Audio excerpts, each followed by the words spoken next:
Los lunes en Hoy por el Guadiato, Diálogos. Un encuentro con el mundo de la ciencia, de las letras. Diálogos. Francisco Javier de los Ríos te invita cada lunes a las 13:30 a una entrevista al detalle con invitados de renombre provincial, nacional e internacional. Diálogos, con la firma del profesor Francisco Javier de los Ríos. 1:30 en punto de este lunes 14 de octubre y vamos a retomar este espacio que tantos seguidores tiene de nuestro programa, Diálogos con el profesor de la Universidad de Córdoba, Francisco Javier de los Ríos, y hoy con un dialogante que vamos a retomar ese diálogo que teníamos el pasado 23 de septiembre, que nos quedamos cortos, y vamos a tener de nuevo hoy la presencia de Edgardo Carosella. ¿No es así, profesor? Efectivamente. Bueno, primero, buenas tardes. Efectivamente, hoy está con nosotros nuevamente el doctor Edgardo Carosella, que tuvo una entrevista apasionante el pasado día 23, como has comentado, y que hoy la retomamos. Profesor Edgardo, buenas tardes. Buenas tardes, ¿cómo están ustedes? Pues muy bien. Alegría, Carlos. Muy bien, hoy nuevamente encantado de tenerlo a usted en los medios. Como ya lo presenté en el programa pasado, pues me voy a limitar a empezar a recordar algunas de las cosas que hablamos. Vimos que comentó que el sistema inmune era robusto y delicado, que había unos antígenos propios que eran nocivos, que los linfocitos T los marcaban, que necesitaban aprendizaje, que cuando no han sido o han sido mal educados ataca todo y se producen enfermedades autoinmunes. También le planteaba que si había algún síntoma que el ciudadano pudiese ver de si tenía una deficiencia inmunitaria, y usted comentó que las repetidas infecciones, llagas bucales, etcétera.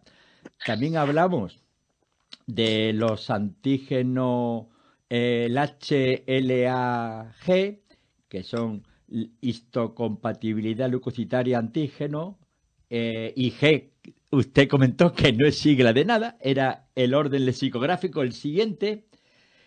Hablamos también que cómo la expresión HLA podía disminuir.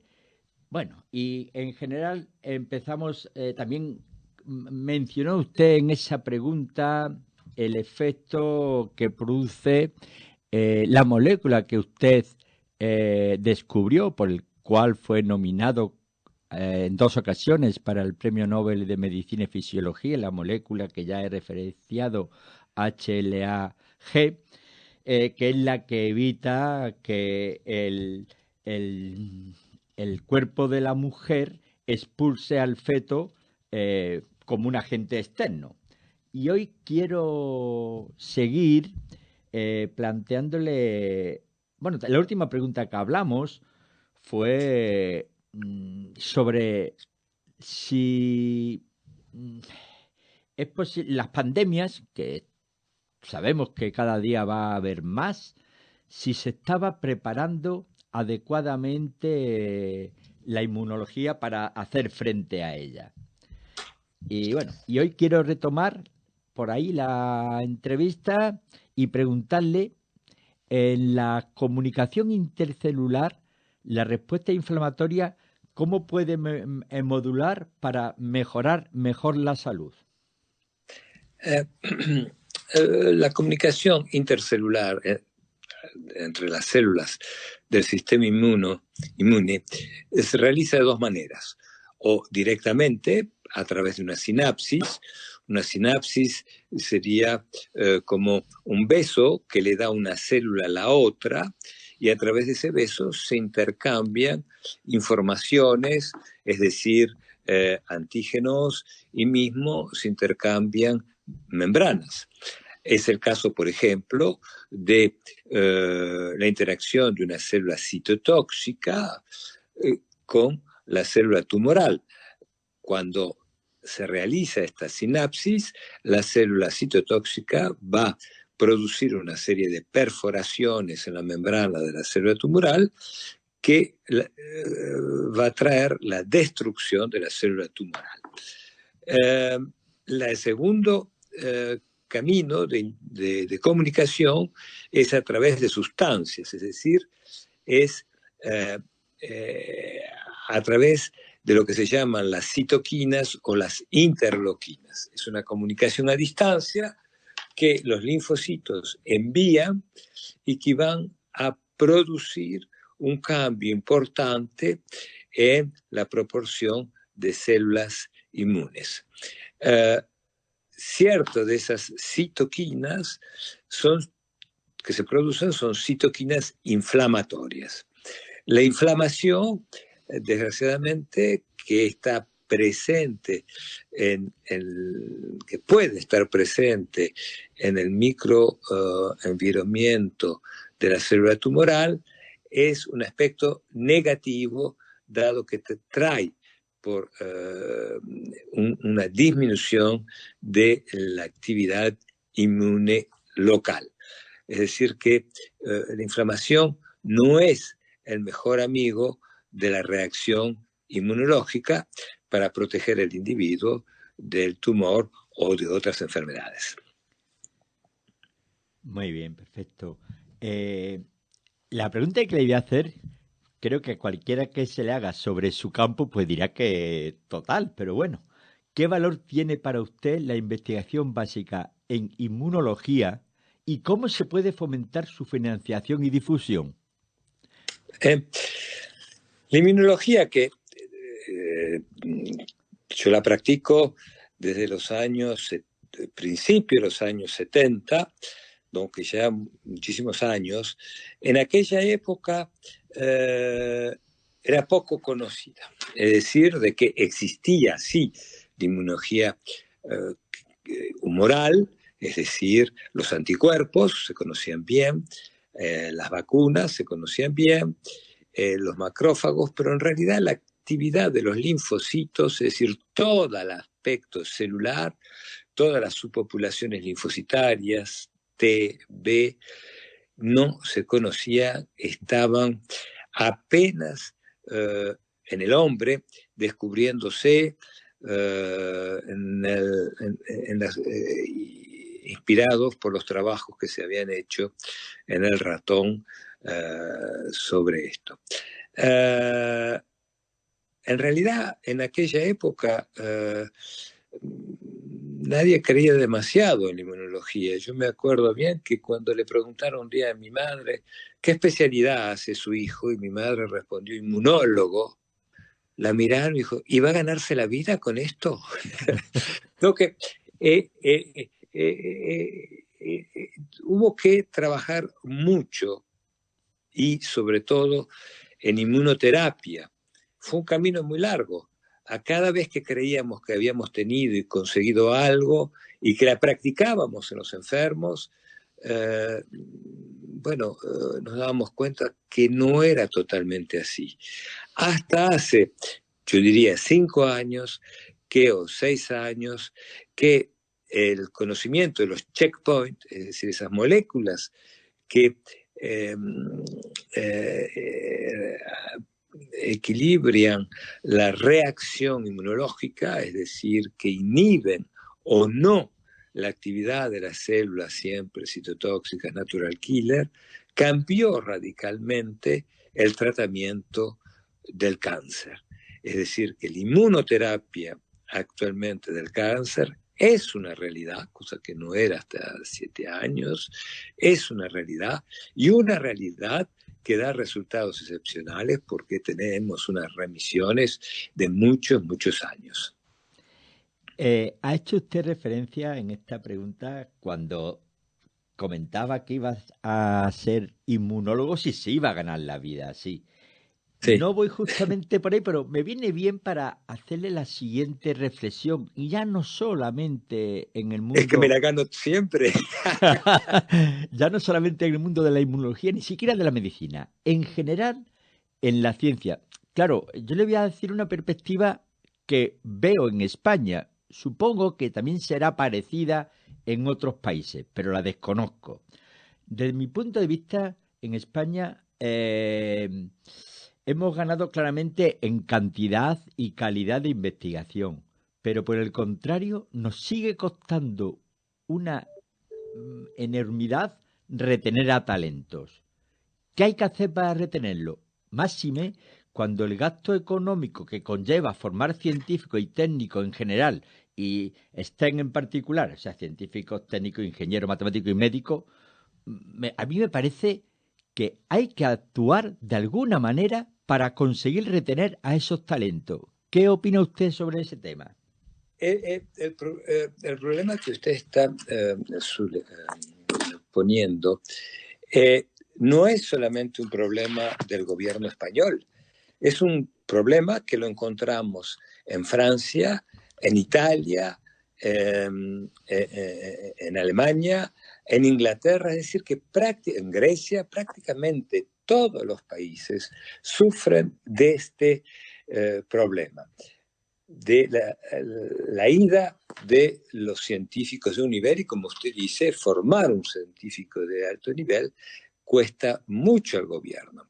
¿Qué es lo que sucede? Sucede primero que la carrera de investigador no está valorizada. Es decir, cuando a usted le dicen, es profesor, es profesor. Cuando dice, ¿y qué es la carrera? ¿Qué es lo que está haciendo? Investigador, director de investigación. Es decir, que ni a nivel público ni a nivel institucional la carrera no está valorizada. Y ese es el primer punto. Valorizarla no solamente desde el punto de vista social de lo que representa un investigador, pero también desde el punto de vista económico. Dejar partir un investigador que por definición descubre, inventa y va a dar origen a patentes, es dejar partir la propiedad industrial española o francesa. Es decir, perder la propiedad, el patrimonio nacional. Porque un patrimonio nacional está constituido de la propiedad industrial. Y ese es un elemento que los políticos no llegan, no digo todos, a realizar. Y si el problema es en varios países de Europa, significa que es un problema europeo y que en realidad tendría que el Parlamento Europeo tomar a brazo fuerte este problema. No se trata simplemente que Europa dé buenas subvenciones a diferentes equipos, subvenciones que favorecieron durante muchos años la Europa del Norte y no la Europa del Sur. Pero volver a restablecer esa investigación y de la misma manera que se ocupa de pequeños detalles de la vida cotidiana, que es cierto, son muy importantes, tendría que ocuparse más de el futuro de la investigación europea, porque el futuro de la investigación europea es el futuro de la industria europea. Totalmente de acuerdo con usted. Pero lamentablemente creo que a nivel institucional, político me refiero, no piensa lo mismo que pensamos nosotros. ¿Qué vamos a hacerle? Se va a llegar porque poco a poco, cuando hace ya muchos años yo comencé, con Dosé, nos hicimos, Jean Dosé, mi patrón, hicimos esta reflexión y todas las colaboraciones que nosotros realizamos con España, sobre todo con Italia, es decir, con Europa del Sur, llevó a equilibrar mejor esa tendencia que existía, que por distintas razones, de favorecer los equipos de Europa del Norte en las subvenciones. Aunque poco a poco se logra. Es decir, no hay que perder ni bajar la defensa, se logra. Y yo estoy convencido que, por ejemplo, el programa Erasmus, que ha permitido el conocimiento de estudiantes y los estudiantes, el conocimiento de estudiantes extranjeros, ha hecho avanzar una serie de cosas. Y lo que yo pienso que va a hacerlo. En todo caso, hay que continuar. Bueno, pues me acaba de encantar lo que ha dicho, porque Si un inmunólogo dice que no hay que bajar la defensa, yo le hago caso. Y habrá que seguir luchando porque esto sea así. Volvemos al tema de la inmunología. Trasplante y rechazo inmunológico. En relación con los trasplantes, ¿qué avances en inmunología consideras más prometedores para prevenir el rechazo y mejorar la compatibilidad en los trasplantes? Los trasplantes de órganos no todos tienen la misma evolución, es decir, que el trasplante, el rechazo en el caso del trasplante de riñón, de trasplante de hígado, de trasplante de pulmón, de trasplante de corazón, tenemos un conocimiento avanzado y tratamientos que nos permiten una sobrevida con una calidad de vida importante en cada uno de estos órganos citados. En el trasplante de médula es un poco más complicado. Es más, es un órgano líquido que estamos trasplantando y es un poco más complicado y creo que los esfuerzos de todos los equipos se orientan, por lo menos en hematología, por supuesto, a comprender y a mejorar este trasplante de médula.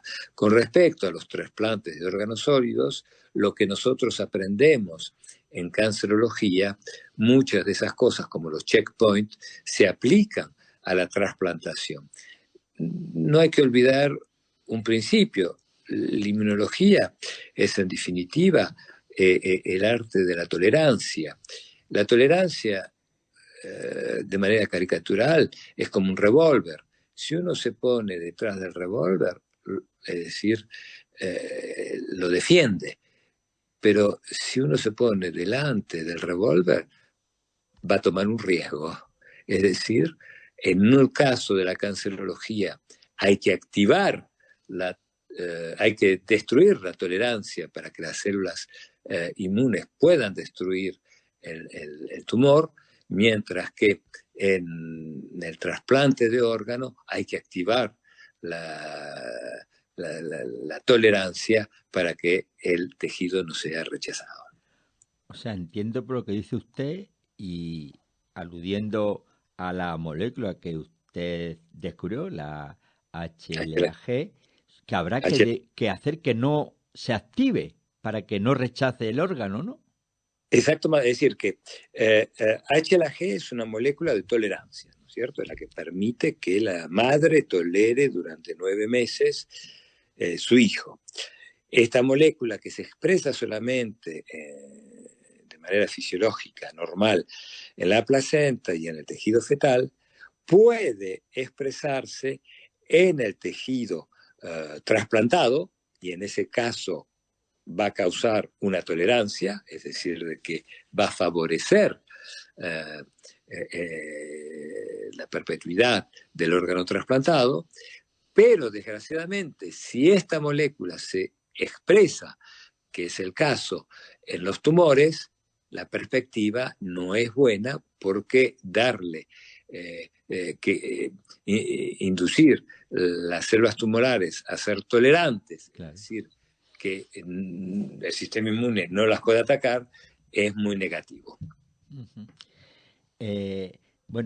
Evidentemente ha hecho usted referencia a distintos trasplantes de órganos sólidos y líquidos, como la médula. Entiendo que un inmunólogo tiene que ir en un binomio casi indivisible con especialistas de otros órganos, el nefrólogo, el cardiólogo, demás. ¿Eso es así? ¿Hay un binomio indivisible? Sí, es decir, que en mi servicio está la parte translacional, que está dirigida por un urólogo que hace los trasplantes de riñón. Y eso es muy importante porque el trasplante en el mismo es un acto quirúrgico, pero luego se produce el acto médico, que consiste a que ese órgano que el cirujano introdujo no sea expulsado.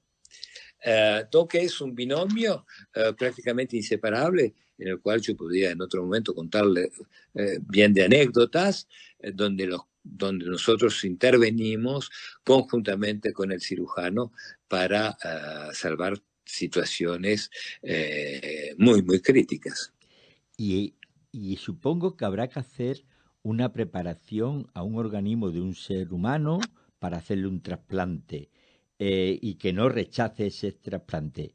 En esa preparación, ¿el principal actor es el inmunólogo o es el especialista del órgano a trasplantar? No, en realidad es muy difícil de preparar un enfermo a la trasplantación, es decir, darle inmunosupresores, por ejemplo, porque nunca se puede saber a qué momento va a ser trasplantado. Es decir, que el órgano, cuando uno encuentra un órgano compatible, lo llama por teléfono y el enfermo viene y se lo trasplanta. Claro. Es decir, que ni el enfermo, ni el médico, el paciente, ni el médico tienen noción de qué día va a ser trasplantado. En realidad el tratamiento comienza inmediatamente después o al mismo tiempo que fue implantado el órgano. Claro, la pregunta bueno, era correcta porque, claro, efectivamente, si empiezo a inmunodeprimirlo con mucha antelación, pues estoy haciendo un perjuicio, efectivamente. Otra ¿sí? pregunta. ¿Qué aspectos le parecen a usted más fascinantes en el campo de la inmunología? La complejidad. La complejidad porque, como le he dicho, cuando yo empecé, había que 2 subpopulaciones celulares, T y B, y poco a poco se ha observado que había subpopulaciones de T, subpopulaciones de B, y que había moléculas que interactuaban, y es un sistema muy, muy complejo, y esa complejidad le da toda su fascinación. Es decir, que le da la impresión, no es una impresión, nunca se termina. Lo que es la parte más excitante, porque no terminamos nunca de decir, bueno, ya está, hemos comprendido todo, para nada. Estamos apenas a lo mejor a un 20% de haber comprendido el conjunto de la inmunología, apenas. La ciencia no es finita y por tanto siempre se está aprendiendo. Exactamente. Bueno, ¿qué es la inmunosenescencia? La inmunosenescencia es el envejecimiento del sistema inmunológico, es decir, que a medida que el tiempo pasa, nuestra edad, los diferentes sistemas envejecen. No, el sistema inmunológico o sí envejece. ¿Por qué envejecen? Porque el sistema inmunológico, yo diría que tiene 4 pilares. Uno es donde se producen las células inmunes, que es en la médula ósea, en el caracú, ¿no es cierto? La médula ósea de una persona de edad comienza a estar fibrosada, comienza a tener una displasia, es decir, que hay una producción disminuida de células inmunes. La segunda es el timo, donde las células inmunes hacen su aprendizaje. Ese timo ya prácticamente está atrofiado, prácticamente atrofiado, es decir, que no hay posibilidad de comenzar una enseñanza a esas células T.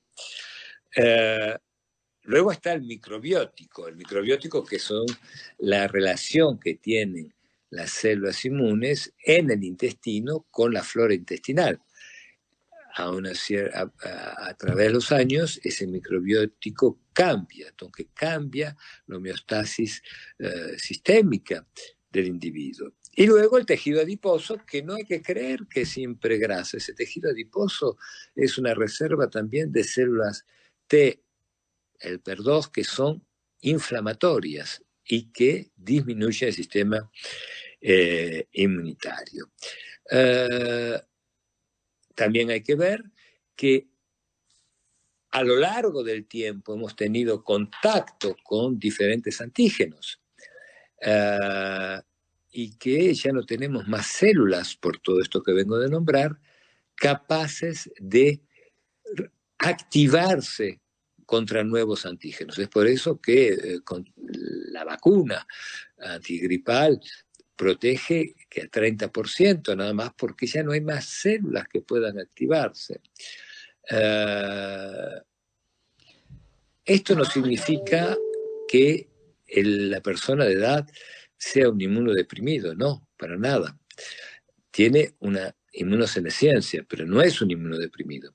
Y segundo, que la edad cronológica no siempre está de acuerdo con la edad biológica. Yo creo que era Ortega Gasset que decía, tenemos la edad de nuestras arterias. Y tenía razón, había dicho esto creo que en los años 50. Con el sistema inmune también.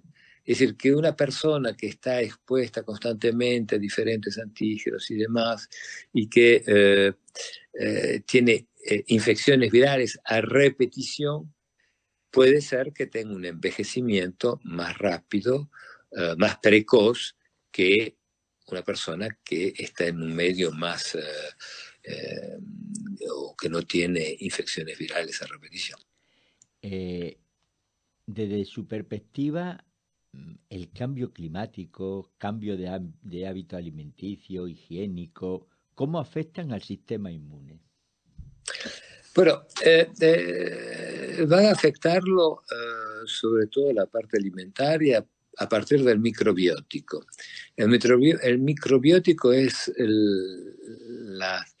las bacterias, es decir, todas las cepas bacterianas, que son millones y millones, que se encuentran en el intestino. Esas bacterias intercambian con los linfocitos, que son en gran cantidad, que infiltran la pared del intestino, a tal punto que es esa interacción que guía la homeostasia de los linfocitos periféricos. Si yo diera, que es experimentalmente lo que se ve en un ratón, si trato el ratón con antibióticos hasta esterilizar completamente el intestino, dejarlo sin bacterias, yo me voy a encontrar con un animal que va a ser inmunodeprimido. La alimentación cambia completamente el microbiota. Es decir, que las frutas, los quesos, cambia el microbiota y eso puede traer algunos trastornos en el sistema inmune. Todo esto es muy reciente y es una investigación que está, yo diría, muy en boga, pero todavía no se la ha podido aplicar directamente al hombre. Es decir, que realmente hay estudios, por supuesto, que se han hecho sobre el hombre, pero es difícil de concluir. Doctor Edgardo Carosella. En el animal experimentalmente no hay problema, en el hombre es complicado. Doctor Edgardo Carosella, nuevamente se me ha hecho muy corto el programa, pero nos quedamos sin tiempo. Y ya no voy a abusar más de usted en un tercer programa, aunque por mí tendríamos para hablar mucho y muchos programas. De verdad, un auténtico placer. Muchísimas gracias. Muchísimas gracias a usted. Adiós. Bueno. Los lunes en Hoy por Guadiato, Diálogos. Un encuentro con el mundo de la ciencia, de las letras, diálogos. Francisco Javier de los Ríos te invita cada lunes a las 13:30 a una entrevista al detalle con invitados de renombre provincial, nacional e internacional. Diálogos, con la firma del profesor